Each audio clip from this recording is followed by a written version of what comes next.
Hello and welcome to episode number 2, I think it is, about the behind the scenes of Exipelago. And in this episode, I want to go ahead and show you some more insights about how do we do the trees in here.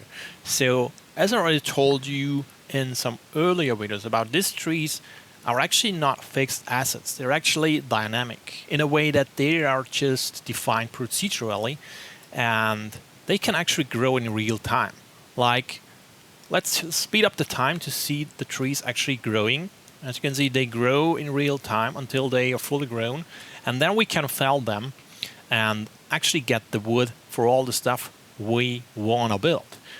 But how we do that? So I want to show you now about the editor used to actually make these trees, these bushes, and what else we do have in there, like furniture or items. So the first thing I want to show you now is the tree editor. So this is basically an editor to find the properties or attributes of some sort of tree and then save that thing to bring that one into the game. So we do have the tree in here, and this tree actually lives in real time. So we can just turn around here and see the tree in different stages of its life, from a baby tree to fully grown up like this. And we can also just turn around the seed, and we do get several sort of trees with the same attributes of that tree. So what's happening with the tree actually? So the first off is actually maybe the texture. So we do have a texture for the leaf together with a normal texture of the leaf. So these textures actually are pretty big in order to accommodate a little bit of more defined look, because the leaves tend to be bigger than a single block. So we cannot rely on the 64 by 64 base textures normally used on everything else in the game. An exception here is actually the bark. The bark indeed is 64 by 64 texture using the same system like the terrain. The reason for that is actually that we can, when we fell the tree, we do get a log, and the log will get the texture of the tree, and then if we make a plank out of that log, that plank will actually have the texture we defined for the inside of the tree. And that's what we have here. We have the bark, and we can edit the bark like we can edit any other texture in real time for the tree. That's the bark texture together with normal map. And then we have the inner texture, which we do not see right now, but it's there, which is then used for the inside of the tree, like a plank coming out of a log, or the side faces of the log itself, which gets a pattern applied to it automatically to have the rings you normally would expect from a log. And of course, that's the same editor in here. So that's the textures. Let's go ahead and see the properties of the trees. And we do have quite some properties right now. And this will be expanded in the future because it's far from finished. But for now, it does the trick and it works completely for the game. And that's something I can actually enhance later on with more stuff to get more sorts of trees out there. So we do have, for first, yes, that's the high. We can just change the height of the tree, which will be the maximum height the tree can actually have when once grown up. And then we have a noise factor, and the noise factor actually, if you look at the stem, it does have a noise applied to it. We can just turn down the factor the noise is applied to a stem. And then we have a noise frequency, where we can say, okay, the frequency of the noise can be higher or it can be lower to make the bends and the curves of the trees more smooth like this, depending on what sort of tree we want to have. Then we have the branches per node, so we can have multiple branches per node. So that's a branch. There's a branch behind it, and currently has 2. Let's turn this down so we have only 1, which will result in a less dense tree if that's something we want to achieve there. Then we have the branch starter. We can define at which point the branches will actually start on the tree.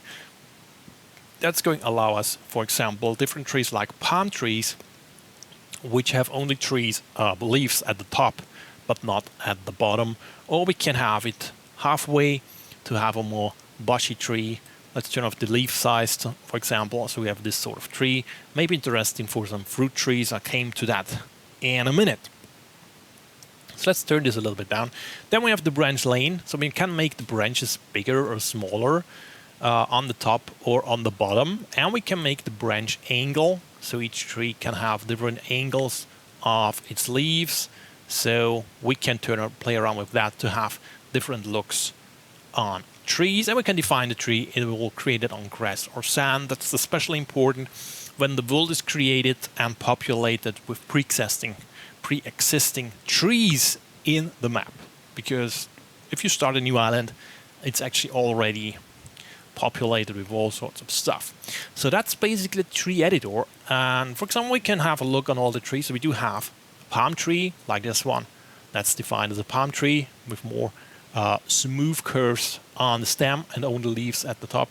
And we also have done there a pine tree, which would look like that. It's not really a pine tree, but yeah, for right now, I'm not wasting a lot of time into getting everything totally right. It serves the thing I actually want to achieve right now, to get on with the game. And therefore I need to have several sorts of trees, which will have several different looks to have there. That's a much darker wood in there, for example. That's not totally true, I guess, but it's a fantasy game, and that's what the tree actually is right now. So I think that's it basically with the tree. So later on we will actually have to define more stuff. Of course, we can later maybe define, okay, the tree will only be placed on several high. So we can have the pines only on hills. We can have the birches only not on hills. And something like that. But for now, that's what we went with, and get on with the game. So let's head on to a different editor. And this is now the plant editor. So a tree will have several distinct features applied to it. So the trees have a different editor than, for example, the plant editor. The plant's actually not planned to be pretty big. So a plant actually relies only on the 64 by 64 textures. And of course, we can edit these textures to actually make them like this. So this is one branch of this thing. We can just paint around here. And let's see, we can, let's make it like this, for example, and make it like a little bit more bushy. And then we get this thing, whatever it is. It's not really wheat anymore, but we can use it to get the, I just show you what's possible in here. So, and we do have the properties. Of course, the plants here are, like the trees, procedurally generated. So they will not look the same, and hopefully it will give a look in the game to resemble a little bit of looking more naturally, not looking so grid-like.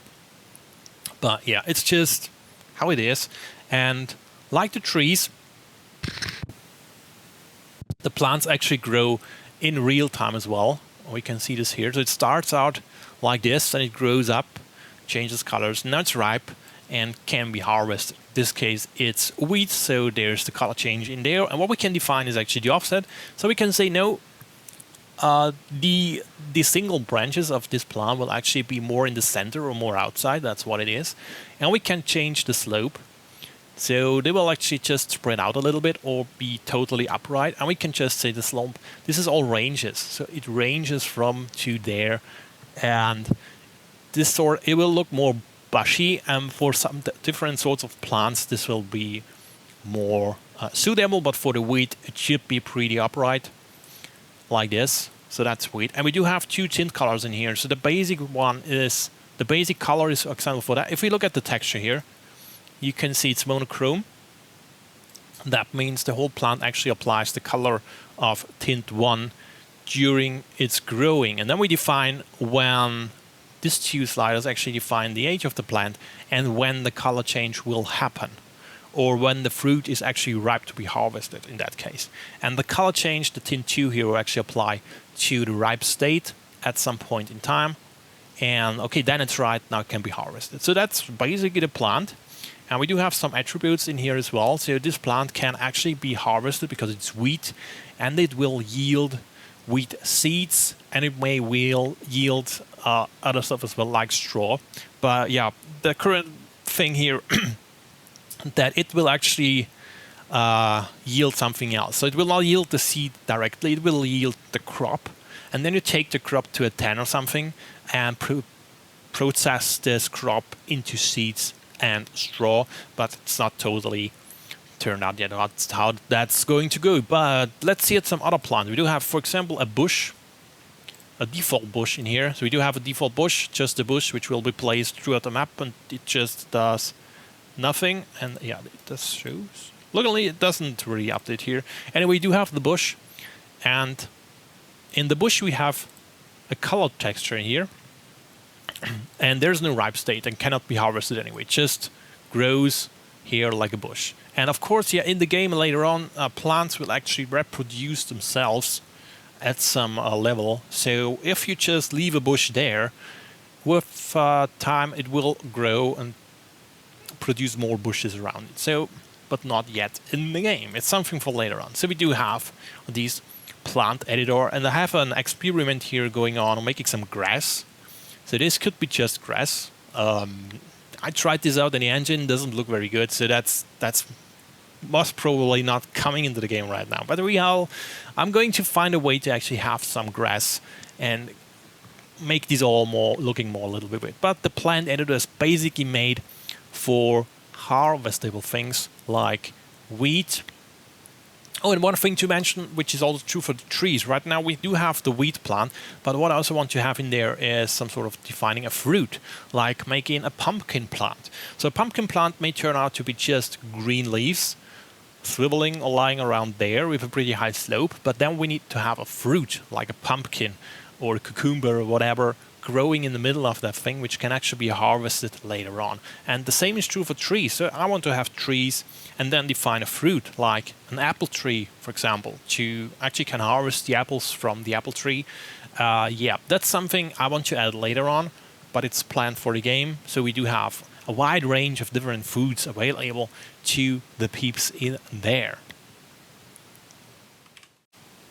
And then we come to the third editor, which is actually the item editor or asset editor, where all the items in the game are actually going to be defined. And this is pretty much the most complex editor in the game, because what it does, it defines everything which can be crafted, placed, and seen in the game. For example, we do have, that one is the material stone block texture, which is made out of raw stone. And we have this defined in the construction. But let's start at the start. We start with the properties. We do have properties. We can say the dimension of this asset. So an asset can actually span across several sizes on the map. So normally this is just because this is a material item. We have a stone block, it will just be on one end. What it's displaying in here is actually the sort of stacking you see when placing blocks into a stockpile. So this is block stacking. We have different sorts of stacking applied, which may be suitable depending on the form or the shape of the thing we're actually going to define.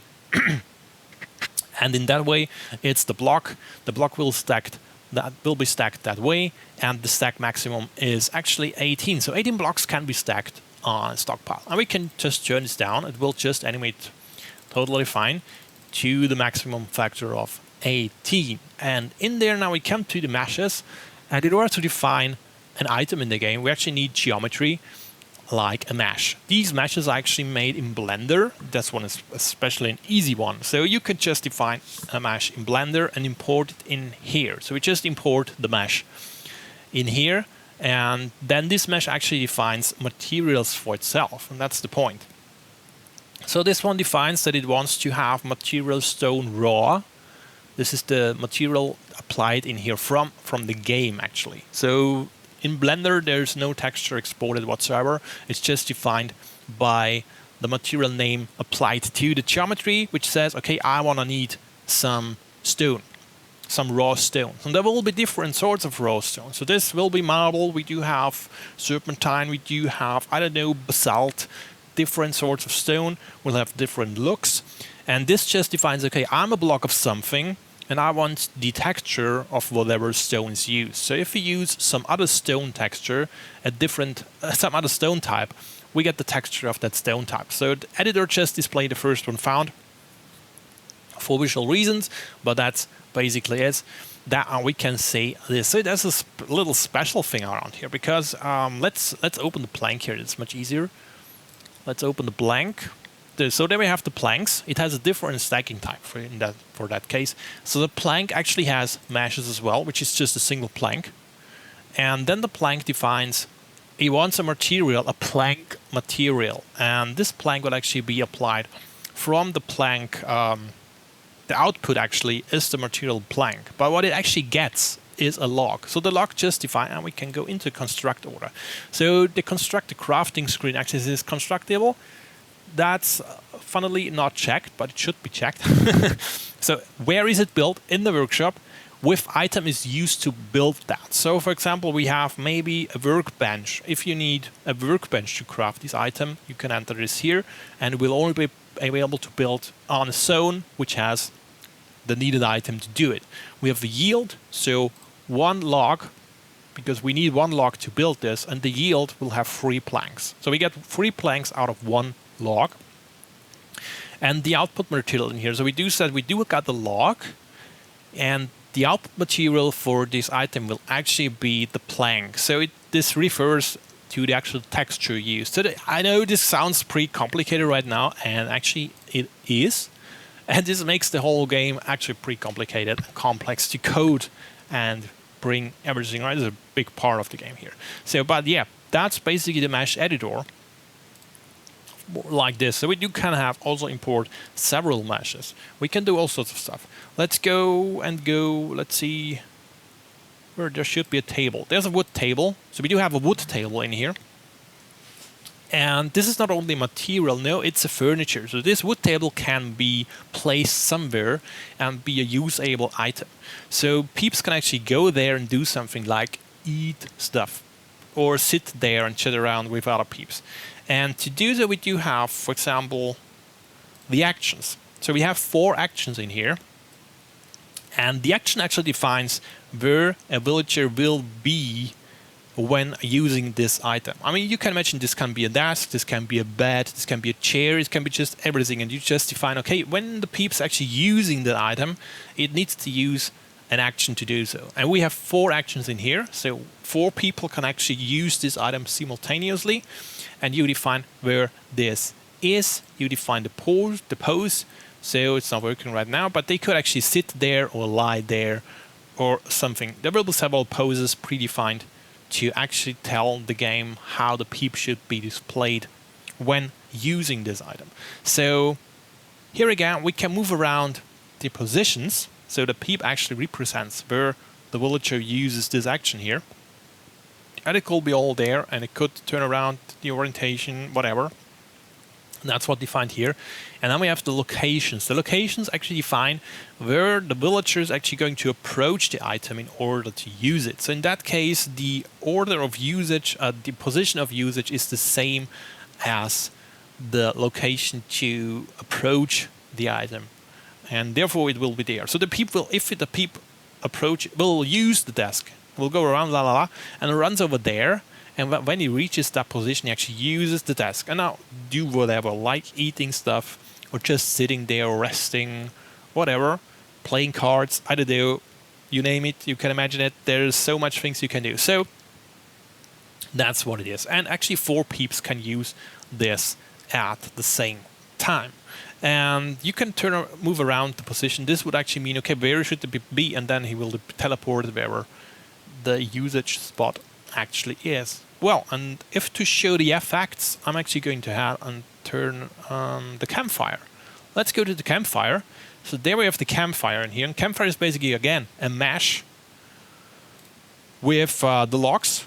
It's like this. And they also already define the material. So a log is actually a little bit different, as it has these side pieces for the log, and it actually uses the wrong texture here. Anyway, it doesn't care. So if you can go ahead and say the natural log top, I think that's not going to do anything good. Yeah, it's all texture anyway. So we do have that one.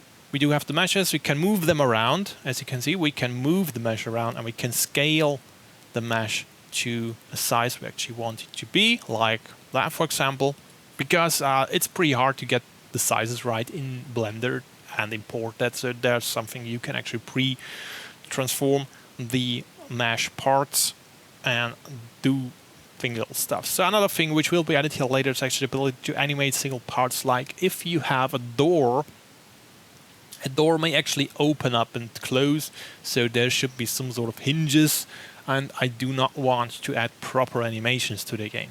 At least not yet. Maybe later, but not yet. So that's basically what that is. So, and to the effects, we can actually add effects to this item. And the campfire actually has an effect of fire, which you can see here. So in the game, it will be applied the fire. We say the type could be fire or smoke right now. And we can have a vertical displace, which means in the vertical axis, we can actually move this up and down. It will otherwise always be centered in the tile. But we can actually say, not working right now, to move that around. So if you have an item which spans over 4 tiles, you can move the effect to each of those tiles. The reason this is fixed in the center of a tile is basically because it influences the way lightning is applied to the environment, and therefore it has to be in the center, at least right now. This will be changed later on, because one of the next items I want to add is actually having a torch you can put to a wall, because torches normally do not sit on the floor. So what we do here is then just make this bigger, and the torch will be placed here, but it will still consume 2. It may still consume 2. Maybe I change this. Then we need to add more properties to the thing to actually say where it can actually be placed, because right now it actually can only be placed on the floor as long as at least one action is accessible by the terrain. So yeah, pretty complicated, as I told you. That's why this takes so much time to get it right. But basically that's it. So I think this episode was pretty good in showing more of the behind the scenes stuff which is going to happen, and why all this takes so much time, and what you can expect from the outcome, and how open this game is actually in terms of making it bigger and not rely on me to do anything, but everything, I want to have everything in there be as customizable as possible. So the lifespan of this game will be very, very long, and you're not trapped into what I expect you to like. Well, so hopefully you liked this episode as well. There wasn't so much action going on here. We did no building, and in the next episode, I think we're going ahead and do more in actually gaming. Like right now, I'm working on construction chains, like all the sorts normally see. We do have now stone blocks, and all these materials can actually be used to do something. And I will part of one of the next episodes of behind the scenes to show a little bit more progress and what's going on. So see you then, and hope you have fun. Bye bye.